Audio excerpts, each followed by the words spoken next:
I've concluded that it's time to end America's longest war. It's time for American troops to come home. The longest war in American history is finally coming to an end. On April 14th, U.S. President Joe Biden announced that the U.S. military will withdraw from Afghanistan in an orderly manner starting May 1st, and will withdraw all troops by September 11th. The end of the war is not only the end of a farce of the United States and the world, but also indicates that the hypocrisy of American democracy has come to an end.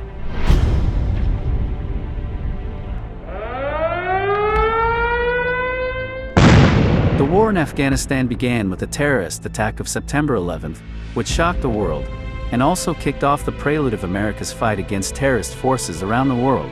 At one point, the United States had 100,000 troops in Afghanistan, although it has largely destroyed al-Qaeda and killed its leader, Osama bin Laden. Nearly 2 decades of fighting have claimed the lives of more than 100,000 civilians, and more than 2,400 American troops. What has the United States, which purported to be a democratic, free nation, accomplished in this ugly war? In fact, countless lives have been lost. Countless families have been broken. The U.S. always plays the banner of anti-terrorism, but it does not know that it is also a kind of terrorism. The most important reason why America chose to end the war in Afghanistan is, in fact, money. For a country that makes war its business, the United States is deeply concerned about not getting the desired return on its money after nearly 2 decades of fighting in Afghanistan, and the $2 trillion cost of the war and reconstruction effort. According to data published by the Washington Post in 2019, the United States spent $133 billion on reconstruction in Afghanistan, of which $87 billion was spent on training Afghan security forces and police. But half of those trainees were drug addicts or Taliban. The Taliban now dominate almost half of Afghanistan's political landscape.